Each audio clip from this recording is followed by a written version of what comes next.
Buenas noches. Las relaciones entre el gobierno y la justicia parece haber entrado en un nuevo cauce, el del respeto mutuo. En la reunión entre el presidente electo Juan Manuel Santos y los magistrados de las altas cortes se habló de equilibrio de poderes y concertación para adelantar una reforma a la justicia.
Ustedes son un par de ampones.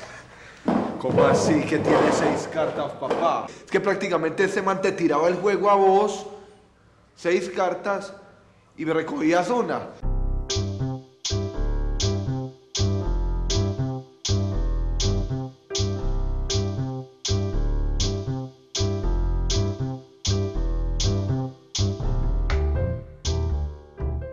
Cada actividad humana, incluso las individuales, como escribir un libro, necesita reglas claras.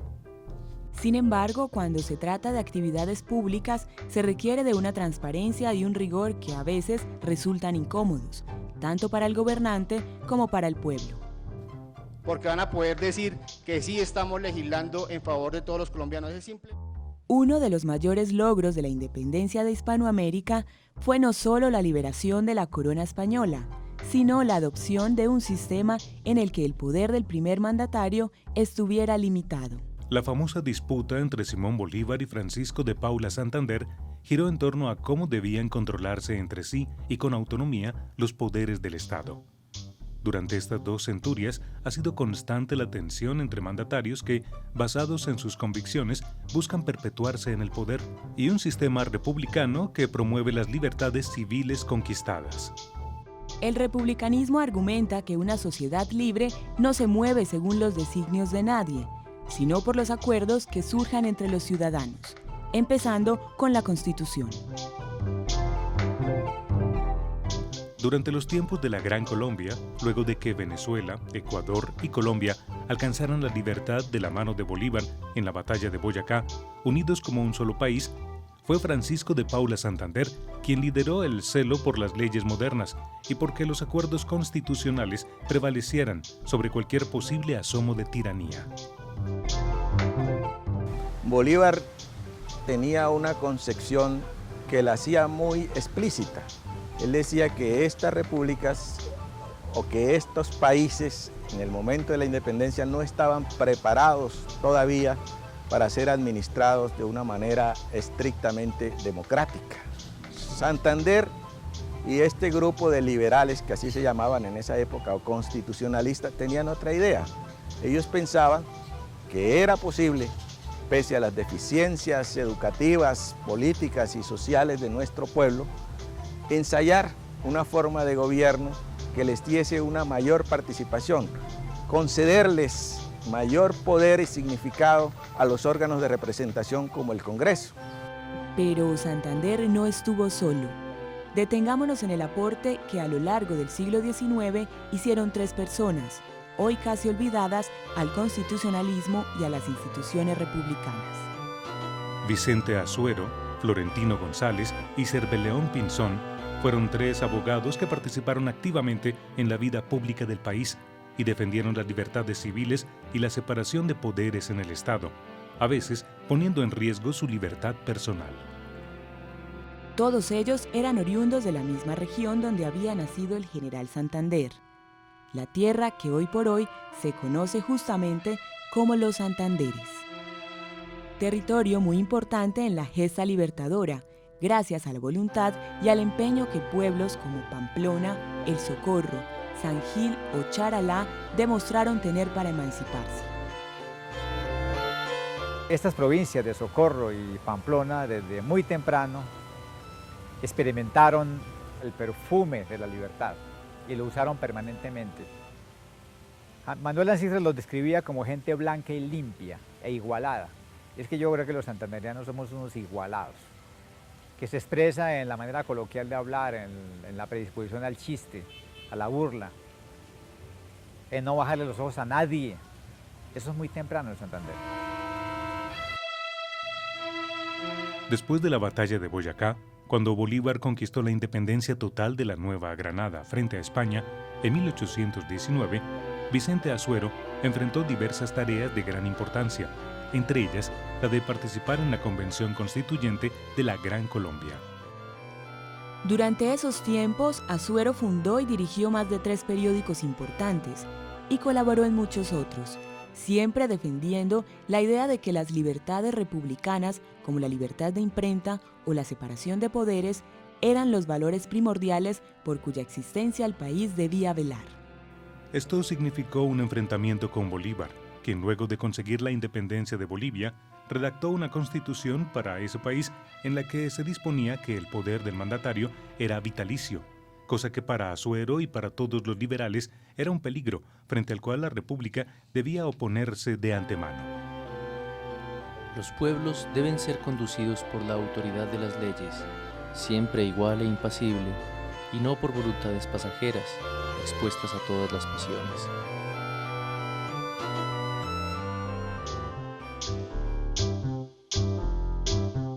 Florentino González fue otro defensor de las libertades proclamadas por la Ilustración. Como Azuero, casi desde su adolescencia participó en la vida política. A sus escasos 20 años fue redactor del periódico El Conductor, que dirigía Azuero, y a lo largo de su vida la actividad periodística sería fundamental. González fue uno de los conspiradores que intentaron asesinar a Simón Bolívar el 25 de septiembre de 1828, por lo que fue encarcelado y desterrado a Venezuela. Después del destierro, Florentino González fue, además de periodista, congresista, profesor universitario y procurador general de la Nación. Pero el gran aporte de Florentino González a la sociedad fue su libro Elementos de Ciencia Administrativa. La sola premisa de la que González parte era ya, aunque moderna, muy polémica, pues tiene que ver con la separación entre los negocios públicos y los privados. Inspirado en los pensadores de la Ilustración y la Revolución Francesa, pero también en los que explicaban cómo funcionaba la democracia en Estados Unidos, González le quita al Estado responsabilidades innecesarias y asume que debe dejar al ciudadano tranquilo con sus negocios privados. Estos negocios privados de los que el Estado debía mantenerse aparte eran, sobre todo, las relaciones económicas y las creencias y prácticas religiosas, así como todo lo relativo a las convicciones personales. Además de lo que significaba esta separación de negocios privados y públicos que le quitaba poder a la Iglesia y a los monopolios económicos estatales, González abogaba por una forma federalista de administrar lo público, que privilegiaría a los territorios y a las elecciones libres de las comunidades pequeñas, que según él emergerían como la sociedad verdadera, la comunidad de intereses del hombre con sus convecinos, la base de esperanzas de gozar y un resguardo contra el temor de sufrir. Un liberal de carácter más sereno y menos polémico que Vicente Azuero y Florentino González, aunque igual de activo, fue Cerveleón Pinzón. Pinzón llegó a ocupar las carteras de Gobierno, Guerra y Relaciones Exteriores, además de haber sido gobernador de la provincia de Tunja, embajador en Washington y presidente de la Corte Suprema de Justicia.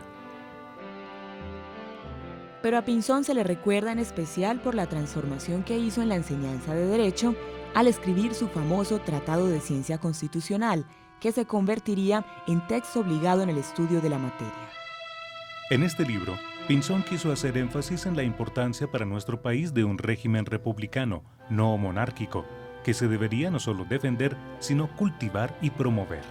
Luego, a lo largo de sus restantes años de vida, Pinzón escribió otras 2 obras importantes, La filosofía moral y Los principios de administración pública. Cada uno de estos 2 textos se ocupaba de aspectos relativos a la vida pública. El primero sobre el carácter del ciudadano y el segundo sobre el comportamiento de los hombres de Estado. Como los otros liberales citados, Cerveleón Pinzón siempre manifestó su confianza profunda en la ley y promulgó la necesidad de que todos nos acogiéramos a ella, necesidad que cada día se hizo más urgente. Si el gobierno os hace alguna injusticia, reclamadla por las vías legales, mas en ningún caso ni por motivo alguno concitéis trastornos ni llaméis a la rebelión, que siempre se os encuentre al lado del gobierno, que siempre se os halle debajo de las banderas del orden. Hemos sido, en los últimos 200 años, por principio constitucional del 32, partidarios de un gobierno republicano, alternativo, responsable, popular, y no hemos variado nada en eso.